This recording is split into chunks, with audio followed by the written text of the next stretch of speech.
Bismillahirrahmanirrahim. Assalamualaikum warahmatullahi taala wabarakatuh. Alhamdulillahirabbil alamin wassalatu wassalamu ala asyrafil anbiya'i wal mursalin wa ala alihi wa sahbihi ajma'in. Qala rabbi shrah li sadri wa yassir li amri wahlul 'uqdatam min lisani yafqahu qawli. Subhanaka la ilma lana illa ma 'allamtana innaka antas samiul alim wa la haula wa la quwwata illa billahil aliyyil azim. Alhamdulillah, pada kali ini kita akan teruskan siri ulang kaji UPKK kita dalam pelajaran sirah tahun 3 di pelajaran yang ketiga Mukjizat Rasulullah sallallahu alaihi wasallam pada unit yang kelima iaitu matahari lambat terbenam. Okey, kita akan ceritakan secara ringkas berkenaan dengan mukjizat Rasulullah yang mana matahari lambat terbenam pada ketika berlakunya mukjizat tersebut.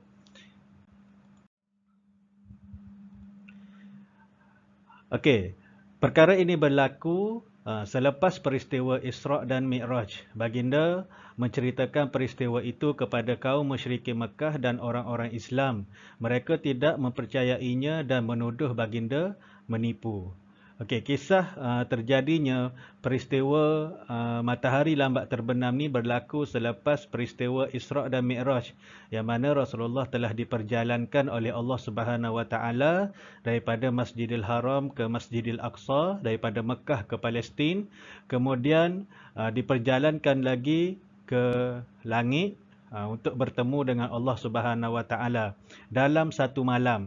So bila Rasulullah balik ceritakan kepada kaum musyrikin, mereka pun cakap yang Rasulullah ni menipu. Mana ada orang pergi ke Mekah, dari Mekah ke Palestin, kemudian naik lagi ke langit, kemudian turun sampai ke Mekah balik sebelum subuh. Okey, tak logik sebab perjalanan biasa makan masa beberapa bulan untuk pergi daripada Mekah ke Palestin pada ketika itu. So diorang pun tak percaya dan anggap Rasulullah ni ada yang cakap gila, ada yang cakap penipu dan pembohong yang sangat nyata. Diorang cakap ni penipu besar lah. Okey.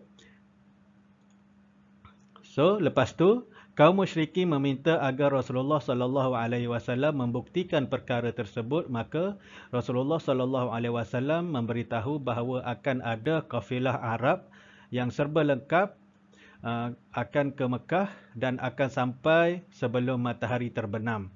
Okey, so diorang pun minta, kalau betul lah kau telah pergi ke Palestin semalam, pergi ke Masjidil Aqsa semalam, kau buktikan, wahai Muhammad, buktikan apa yang kau cakap ni benar. Maka Rasulullah pun cakaplah pada diorang, semalam aku dah nampak satu kafilah, satu kumpulan orang Arab yang akan datang, yang akan tiba ke Mekah dan diorang tu akan sampai sebelum matahari terbenam. Okey, kemudian kafilah tersebut tidak muncul sehingga Rasulullah sallallahu alaihi wasallam berdoa kepada Allah Subhanahu Wa Taala agar melambatkan matahari terbenam. Maka matahari pun lambat terbenam sehingga datang kafilah tersebut. So, bila tunggu petang pun menjelang, sampai ke petang, kafilah ataupun kumpulan Arab tu belum sampai lagi ke Mekah. Dan Rasulullah pun berdoa kepada Allah Subhanahu Wa Taala supaya matahari pada hari itu lambat terbenam. Dan doa Rasulullah itu dimakbulkan oleh Allah Subhanahu Wa Taala dan betul-betul terjadi. Matahari itu memang lambat terbenam. Sehinggalah kafilah ataupun kumpulan itu tiba di Mekah. Okay. So lepas tu kaum musyrikin tetap tidak mempercayainya dan menuduh baginda menggunakan sihir. Tetapi bila terbukti bahawasanya satu kumpulan Arab ni telah tiba ke Mekah, maksudnya kalau orang musyrikin ni, setiap apa yang berlaku bila Nabi ceritakan sesuatu, diorang akan minta bukti. Dan diorang kata, kalau kau boleh buktikan, aku akan beriman. So bila terbukti yang apa yang Rasulullah ceritakan kepada diorang ni betul, kumpulan orang Arab ni betul-betul tiba di Mekah, ada yang sedikit sahaja yang beriman, tetapi yang lainnya tetap akan menuduh Rasulullah ni sebagai ahli sihir.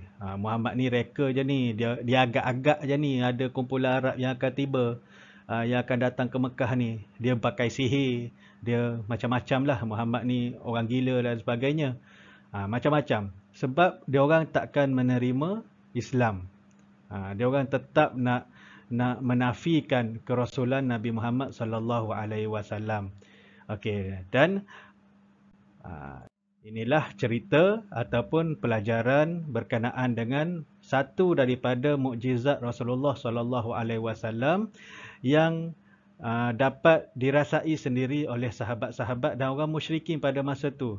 Dan ada sahabat yang tetap pendiriannya bersama Rasulullah, makin beriman dengan apa yang dibawa, agama yang dibawa oleh Rasulullah sallallahu alaihi wasallam, dan yang orang kafir musyrikin tetap tidak menerima dan tetap berada di dalam kekufuran.